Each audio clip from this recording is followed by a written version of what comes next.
एक बार फिर से आप सभी का स्वागत है आपके अपने चैनल केशल ट्यूटोरियल में। और हम लोग फार्माकोलॉजी का जो यूनिट नंबर 3 चल रहा है उसका चैप्टर नंबर 4 आज डिस्कस करने जा रहे हैं, जो कि है एनासिड्स। जी हाँ, non steroidal anti inflammatory drugs के बारे में, जिसको हम लोग पहले ही 4th सेमेस्टर के मेडिसिनल केमिस्ट्री के यूनिट 5 में पढ़ चुके हैं। तो काफ़ी कुछ हेल्प हमको वहाँ से मिलेगी, काफ़ी लेक्चर हमारे वहाँ से कॉमन होंगे। जो कुछ अलग होगा मैं आपको पढ़ाऊंगा, इस पर एक्सप्लेन करूंगा। तो ठीक है, चलिए स्टार्ट करते हैं, चैप्टर शुरू करते हैं बिना देर किए हुए। सबसे पहले हम बात करते हैं इंट्रोडक्शन ऑफ एनासिड्स। एनासिड्स क्या होते हैं? देखिए, ऐसे ड्रग जो इन्फ्लामेटरी रिएक्शन को रोकते हैं उन्हें एंटी इन्फ्लामेटरी ड्रग कहते हैं। और ये दो प्रकार के होते हैं, जिनमें स्टेरॉयडल रिंग पाए जाते हैं, दे आर कॉल्ड स्टेरॉयडल, और जिसमें नहीं पाए जाते वो होते हैं नॉन स्टेरॉयडल एनासिड्स। तो एनासिड्स क्या होते हैं ये आपको याद मिल जाएगा lecture number 8 chapter number 3 unit number 5 में, यानी कि किसमें, मेडिसिनल केमिस्ट्री के 4th सेमेस्टर में। ये आपके सामने वीडियो को दिख रहा है, जो बस बिल्कुल यही वीडियो आपको पढ़ना है, फिर से एक बार देखना है। लिंक मैं डिस्क्रिप्शन बॉक्स में दे रहा हूँ। आप इस वीडियो को देखेंगे तो आपको इंट्रोडक्शन और इसके साथ साथ मोड ऑफ एक्शन के मैकेनिज्म ऑफ पेन कैसे होता है, एरेक्डोनिक एसिड से कैसे प्रोस्टाग्लैंडिन बनते हैं, कैसे ल्यूकोट्रिन्स बनते हैं, कैसे कॉक्स लॉक्स को इनहिबिट करते हैं। तो मैकेनिज्म ऑफ पेन और मैकेनिज्म ऑफ एनासिड्स की भी लेक्चर आपको इसी लेक्चर में मिल जाएगा। तो ये दो पॉइंट आपको उस वीडियो से देखते हुए डिस्क्रिप्शन बॉक्स में पहले जाइए, उसको देख के आइए, फिर इसको डिस्कस कीजिए। तो आपको ये दो वीडियो को आप यहीं पर रोकिए, पहले दोनों लेक्चर देख के आइए, अपनी कॉपी में नोट्स बनाइए वहाँ से, उसके बाद हम इसके आगे कंटिन्यू करते हैं। वापस आके फिर इसको कंटिन्यू करेंगे हम लोग।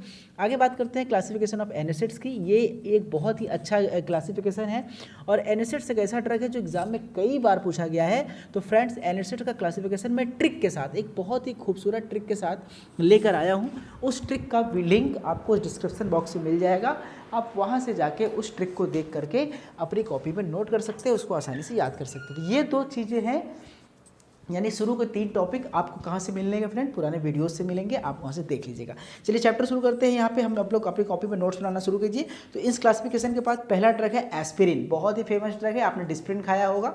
तो ये एस्पिरिन का स्ट्रक्चर आपके सामने दिख रहा है। यहाँ पे क्या हो रहा है कि आपके बेंजोइक एसिड स्ट्रक्चर में एस्टिक एसिड ग्रुप लगाया गया, एसाइलेशन कराया जाता है। स्ट्रक्चर आपके सामने है डिस्प्रिन का। तो अब इसके बारे में नोट्स लिखेंगे। ये rarely used anti inflammatory medication होता है, ठीक है। It has prove to be the beneficial for CVS patient. क्या होता है कि देखा जाए तो बेसिकली इसका काम तो एनाल्जेसिक है, लेकिन ये ज़्यादातर यूज होता है हार्ट के पेशेंट में। क्यों?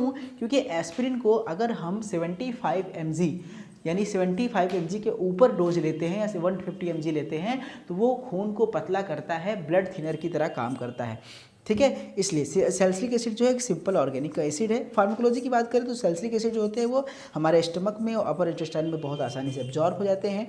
इनका जो पीक प्लाज्मा होता है, 1-2 घंटे में इसका रिस्पांस बहुत आने लगता है। It is rapidly hydrolysed into 15 में। ये क्या होता है, हमारी बॉडी में एसिटिक एसिड और सैलिसिलिक में टूट जाता है जब जाकर इसका मेटाबॉलिज्म होता है। एल्कलाइजेशन होता है इसका। Alkalisation in the urine increase the rate of excretion of free salicylate of water soluble conjugates, ठीक है।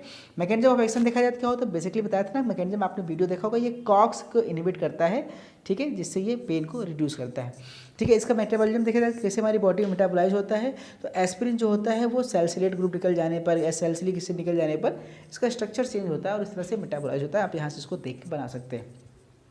बात करेंगे इसके क्लिनिकल यूज़ की, तो ये कार्डियोवैस्कुलर इफेक्ट सबसे ज़्यादा होता है। जितना ज़्यादा ये यूज पेन में होता है उससे कहीं ज़्यादा यूज इसका कार्डियोवैस्कुलर सिस्टम में इसका इफेक्ट होता है, ठीक है। ये ट्रांसलेसेंट इस्चीमिया अटैक में, अनस्टेबल एंजाइना के केस में, कोरोनरी आर्टरी माइक्रोआर्टरी इन्फेक्शन के केस में, थ्रोम्बोसिस के केस में इसका यूज़ बहुत ही प्यारा है, ठीक है। अदर यूज़ भी क्या है, ये सैलिसिलेट जो होते हैं वो रूमेटाइड अर्थराइटिस में भी यूज़ करते हैं, जुवेनाइल अर्थराइटिस में यूज़ करते हैं, ऑस्टियो अर्थराइटिस में यूज़ करते हैं, इन्फ्लेमेटरी डिसऑर्डर में यूज़ करते हैं।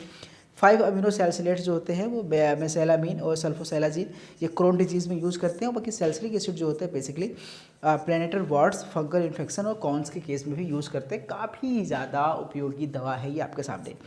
कुछ इसके एडवर्स इफेक्ट भी हैं भाई, जो अच्छा है वो बुरा भी है। तो इसका साइड इफेक्ट क्या है कि देखिए, दिखाए पहली बात तो ये गैस्ट्रिक डुओडेनल अल्सर काज कर सकता है, क्योंकि ये गैस्ट्रिक एसिड के सिक्रेशन को बढ़ाएगा तो पेट में अल्सर हो सकता है, पहली प्रॉब्लम है। दूसरी, हिपेटोटॉक्सिसिटी कर सकता है, लीवर में प्रॉब्लम होगी, ज़्यादा यूज़ करने से लीवर खराब हो सकता है। Asthma, rashes, GI bleeding, renal toxicity, ये सब बहुत चीज़ें problem complication long term use पे इसकी हो सकती है, ठीक है। बाकी जिस पेशेंट में हीमोफीलिया है उसके साथ इसको और भी ज़्यादा दिक्कत बढ़ जाती है। ठीक है, कुछ एडवर्स इफेक्ट और देख लेते हैं। एस्पिरिन जो होते हैं वो अदर सैलिसिलेट के साथ क्या करते हैं, वायरल इन्फेक्शन और चिल्ड्रन में क्या होता है, ये टोटली कॉन्टैक्ट, अगर किसी को वायरल इन्फेक्शन है, किसी को कोई प्रॉब्लम है, उसको एस्पिरिन नहीं देना चाहिए। ठीक है, बाकी इसके साथ साथ ये रे सिंड्रोम में भी यूज़ करते हैं इसका, ये रे सिंड्रोम के भी सिम्टम को प्रोड्यूस कर सकता है। ठीक है, अब बात करेंगे दूसरे ड्रग की जो कि बहुत फेमस ड्रग है, आप जानते हैं आइबुप्रोफेन, जिसको ब्रूफेन के नाम से मार्केट में आता है। इसका केमिकल नेम होता है प्रोपियोनिक एसिड डेरिवेटिव होता है। तो ये एक better tolerated alternative to aspirin होता है। अगर जिस इंसान को एस्पिरिन सूट नहीं करता है उसके लिए अल्टरनेटिव क्या होता है, बहुत ही अच्छा होता है एस्पिरिन। ठीक है, ये भी इसका फार्माकोडायनामिक प्रॉपर्टीज बिल्कुल सिमिलर है, लेकिन इसमें कुछ पोटेंसी और ड्यूरेशन ऑफ एक्शन कुछ इसकी अलग होती है एस्पिरिन से। एनाल्जेसिक, एंटीपायरेटिक और एंटी इन्फ्लामेटरी इफेक्ट इसका होता है हाई डोज पर। ठीक है, इसकी ये क्या करता है, प्रोस्टाग्लैंडिन के सिंथेसिस को रोक देता है। बेसिकली इसका मोड ऑफ एक्शन इस तरह से ये काम करता है। बाकी इसके साथ जो प्लेटलेट एग्रीगेशन भी शॉर्ट टाइम के लिए कर सकता है।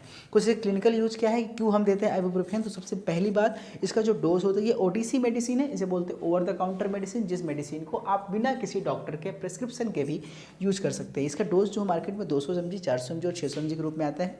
ये एक सिंपल एनाल्जेसिक एंटीबायोटिक दवा होती है।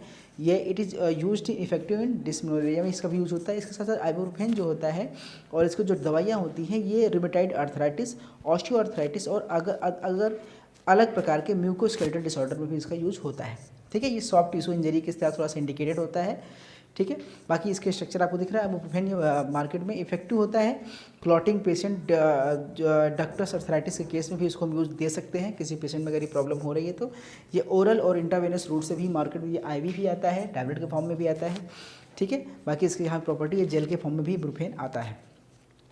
एडवर्स इफेक्ट की बात करें तो एडवर्स इफेक्ट कॉमनली पहले जैसा ही है। क्या कर सकता है, ये नेजल पॉलिप कर सकता है, एंजियोडेमा कर सकता है, ब्रोंकियोप्लास्टिक रिएक्टिविटी भी कॉज कर सकता है एस्पिरिन की तरह। ठीक है, बाकी एसेप्टिक मेनिंजाइटिस भी कॉज कर सकता है। बाकी कुछ और भी एंटागोनिस्टिक इफेक्ट शो करता है। अब हम बात करेंगे तीसरे ड्रग की जो है सेलिकॉक्सिब। ठीक है, ये भी एक पेन किलर होता है। सेलिकॉक्सिब, आपने टोरिकॉक्सिब का नाम सुना होगा, जो माइग्रेन के केस में पेशेंट को दिया जाता है। तो उसी तरह से सेलिकॉक्सिब जो है बेसिकली ये सेलेक्टिव कॉक्स-2 इनहिबिटर होते हैं। ये 10 से 20 मिनट टाइम्स ज़्यादा कॉक्स-2 और कॉक्स-1 से ज़्यादा थोड़ा ज़्यादा सिलेक्टिव होते हैं। ये associated with fever endoscopic ulcer than more than antacids. ठीक है, ये थोड़ा सा अल्सर के केस में, जिस किसी व्यक्ति को अल्सर पहले से ही है, पेन हो रहा है, तो अदर के अलावा ये ज़्यादा अच्छा है, क्योंकि बाकी तो अल्सर कॉज ही करते हैं, ये अल्सर कॉज नहीं करेगा। ठीक है, इसमें बिकॉज सल्फोनामाइड सिलिकॉक्सिल में कॉज रेसेस। ठीक है, इसको सल्फोनामाइड के फॉर्म में अगर इसको आप लेंगे तो ये रेसेस कॉज कर सकता है। ये प्लेटलेट एग्रीगेशन में कोई खास असर नहीं करता है। ठीक है, इसलिए ओवरफोरिन के साथ इंटरेक्ट कर सकता है। ठीक है, अगली दवा है डाइक्लोफेनेक। डाइक्लोफेनेक तो आपने बहुत खाया है, डाइक्लोफेनेक सॉल्ट के फॉर्म में आता है। Diclofenac potassium, diclofenac sodium. Diclofenac sodium हमारे बॉडी के पेन के लिए अच्छा होता है। डाइक्लोफेनेक पोटेशियम टूथ पेन के लिए बहुत अच्छा होता है। अगर किसी को दांत में दर्द है, डाइक्लोफेनेक पोटेशियम काफ़ी काम करता है। बाकी फेनालिस एसिटिक एसिड डेरिवेटिव होते हैं, सिलेक्टिव कॉक्स इनहिबिटर होते हैं। ये डाइक्लोफेनिक सोडियम सॉल्ट के रूप में, डाइक्लोफेनिक पोटेशियम सॉल्ट के रूप में अवेलेबल होते हैं। गैस्ट्रोइंटेस्टाइनल अल्सरेशन ये प्रॉब्लम कर सकते हैं एसिड्स की तरह। टी हाफ 2 घंटे का होता है, गुड टिश्यू परमेबिलिटी होती है। ठीक है, क्लिनिकल यूज़ देखा जाए तो एसिड की तरह है, एंटीपायरेटिक एनाल्जेसिक होता है। ठीक है, ये कॉम्बिनेशन में अक्सर ओमेप्राजोल के साथ दिया जाता है, क्योंकि ओमेप्राजोल के साथ देने पर ये अल्सरेशन को प्रिवेंट करता है। ठीक है, अदर कॉम्बिनेशन इसका क्या होता है, आइबुप्रोफेन डाइक्लोफेनेक के साथ भी आता है। और ऑप्थेल्मिक प्रिपरेशन भी इसके मार्केट में बहुत मिलते हैं, जो वोवेरान जेल, वोलेनी जेल आपने बहुत सारे सुने, वो इसमें डाइक्लोफेनेक ही होते हैं। ठीक है, और भी बात कर सकते हैं इसका क्लिनिकल यूज़ क्या है। ये इम्प्लांटेशन और सबस्टिट्यूएंट सर्जरी में यूज़ होता है, टॉपिकल जेल की तरह होता है, रेक्टल सपोजिटरी की तरह इसको यूज़ करते हैं, डाल के मतलब बनाए जाती हैं इसके लिए। ठीक है, अगली ड्रग है फ्रेंड हमारा कीटोरोलैक। ठीक है, तो कीटोरोलैक भी एक बहुत ही अच्छा एनाल्जेसिक ड्रग है। ये कुछ नॉवेल ड्रग है, एनेसिड्स की कैटेगरी में आते हैं जो। ठीक है, ये पोस्ट ऑपरेटिव पेन के साथ होता है। अगर किसी व्यक्ति को पेशेंट को ऑपरेशन वगैरह हो रहा है या कोई सर्जरी हो रही है, तो उसके बाद उसको पेन के लिए ये देते हैं, ताकि वो बहुत तेज़ी से हील करता है और पेन को रिड्यूस करता है काफ़ी हद तक। ठीक है, बाकी हम को काइनेटिक की बात करें तो ये रैपिडली एब्जॉर्ब होता है, ओरली IM एडमिनिस्ट्रेशन दिया जाता है। टी हाफ करीब 5 से 7 घंटे का होता है मेटाबॉलिक पाथवे में। ये ग्लूकोरोनिसर के द्वारा इसका मेटाबॉलिज्म होता है। क्लिनिकल यूज़ आपके सामने है कि डेंटल और एक्यूट पेन में इसको दे सकते हैं हम लोग, काफ़ी अच्छा फ़ायदेमंद होता है। ठीक है, और इसका कुछ क्लिनिकल यूज़ है कि रीनल कोलिक पेन में इसको यूज़ करते हैं। Only dose for 10 to 20 mg की डोज में आता है। ठीक है, ये सब आप यहाँ से देख के स्क्रीनशॉट लेके अपना नोट्स बना सकते हैं फ्रेंड। अगला निमोसेलाइड, बहुत ही फेमस ड्रग है। डॉक्टर जो झाला छाप डॉक्टरों का तो भैया रामबाण दवा है, कोई भी दर्द होता है वो निमोसेलाइड देते हैं गाँव में। तो निमोसेलाइड जो होती है ये भी देखा जाए तो एनासिड्स है, ये बेसिकली प्रोस्टाग्लैंडिन का सिंथेसिस को रोकता है। इसका मोड ऑफ एक्शन क्या है कि ये रिलेटिवली COX-2 सिलेक्टिवली इनहिबिटर होता है, यानी COX-2 एंजाइम को इनहिबिट करता है। मोड ऑफ एक्शन कैसे काम करता है कि ये सुपर ऑक्साइड को नेफ्राइटिस में क्या करता है, रिड्यूस जनरेशन कर, मतलब कि जो सुपर ऑक्साइड का फॉर्मेशन होता है न्यूट्रोफिल्स में, उसको ये रिड्यूस करता है, नहीं बनने देता है। इसके साथ साथ ये PF सिंथेसिस और TNF रिलीज को भी रोकता है, फ्री रेडिकल की स्कैवेंजिंग करता है। इस तरह से कई तरह से एनाल्जेसिक एक्टिविटी शो करता है। बाकी इसके यूज, इसका फार्माकोकाइनेटिक आपके सामने है, कैसे कितना देर असर होता है, कैसे होता है, किस रोड पे मार्केट में आता है, क्या क्या काम करता है, यहाँ से आप इसको देख कर लिख सकते हैं फ्रेंड। कुछ इसके एडवर्स इफेक्ट भी होंगे। तो भाई GIT में इफेक्ट क्या होता है कि ये heartburn, nausea, loose motion ये सब कर सकता है। डर्म स्किन में कुछ रैसेस प्रॉब्लम हो सकती है, सेंट्रल सिस्टम में कुछ प्रॉब्लम हो सकती है, डिजीनेस होगा। बाकी हीमेटोन्यूरिया की प्रॉब्लम भी हो सकती है, यानी कि यूरिया के साथ हीमोग्लोबिन काफ़ी मात्रा में बाहर आने लगता है। तो ये सब इसके कुछ साइड इफेक्ट है, आप देख सकते हैं यहाँ पे। आखिरी में, और या आखिरी क्या कहें, सबसे बेहतरीन और सबसे कारगर दवा पैरासीटामॉल। किसी बच्चे को पैरासीटामॉल पता होता है। आप लाख भी फार्मा कर रहे हो, लेकिन आपसे मैं पूछूं भैया कोई 4 दवा का नाम बताओ, तो पहली दवा आप पैरासीटामॉल ही बोलेंगे, ये निश्चित है। या आप किसी से पूछ के देख लीजिए भैया 4 दवाओं के नाम बताओ, वो पहली दवा पैरासीटामॉल ही बोलेगा, क्योंकि भारत के बच्चे को इसका नाम याद है। तो पैरासीटामॉल केमिकल नेम होता है एस्टामिनोफोन। ये डीएथाइलेटेड एक्टिव मेटाबोलाइट होता है फेनासिटीन का, ठीक है। वैसे कि ये सेंट्रल एनाल्जेसिक की तरह काम करता है, पेन में काफ़ी, फीवर में काफ़ी काम करता है। ये COX इनहिबिटर होते हैं, एंटीपायरेटिक भी होते हैं, क्योंकि ये पायरेक्सिया को कंट्रोल करते हैं, फीवर को कंट्रोल करते हैं। फार्माकोलॉजी क्या है इनकी, ये एनाल्जेसिक एक्शन होता है एस्प्रिन का, और पैरासीटामॉल का भी इसके साथ एडिटिव एक्शन होता है, दोनों अक्सर साथ में दिए जाते हैं, ठीक है। वेल टॉलरेट होता है, बट करीब 1 से करीब 1/4 प्रोटीन बॉन्डिंग होती है। It is uniformly distributed in the body. Metabolism occurs mainly conjugation of glucuronic acid, ठीक है, सल्फ्यूरिक एसिड के साथ जुड़ता है।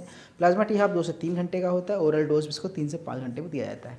क्लिनिकल यूज आपको पता है, OTC मेडिकेशन, आप किसी भी बिना किसी प्रिस्क्रिप्शन के ओवर द काउंटर आप किसी मेडिकल स्टोर से इसको खरीद सकते हैं। बाकी ये हेडेक में, माइग्रेन में, म्यूकोस्केलेटल पेन में, डिस्मेनोरिया में ये यूज होता है, ठीक है। ये एंटी इन्फ्लामेटरी ड्रग्स है। बाकी इसका अलग अलग भी सिम्टम्स है क्या, ठीक है।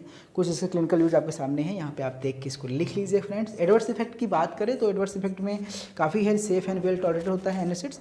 एनाल्जेसिक, न्यूरोपैथी कॉज कर सकता है, सबसे बड़ा तो पेप्टिक अल्सर कॉज कर सकता है। अगर आप पेप्टिक पैरासीटामॉल बहुत दिनों तक लगातार खा रहे हैं तो पेप्टिक अल्सर की प्रॉब्लम हो सकती है, ठीक है। ये एक्यूट पैरासीटामॉल पॉइजनिंग है, ठीक है। Thank you so much friend. तो ये यूनिट नंबर 3 का चैप्टर नंबर 4 हम लोगों ने लगभग खत्म कर लिया। अब इसमें 2 चैप्टर बचे छोटे छोटे, एक एंटी गाउट, एंटी आर्थराइटिस की बात करेंगे, और 1-2 लेक्चर लेकर के हम लोग बोर्ड पे वापस आएंगे, और यूनिट 3 कोलोजी का खत्म होगा, फिर 4 की तरफ मूव करेंगे। आप नोट्स बना लीजिएगा, बाकी नोट्स आपको वेबसाइट पर मिल जाएंगे, kclpharmacy.com पे। लिखते रहिए, पढ़ते रहिए, मस्त रहिए। Thank you, bye bye.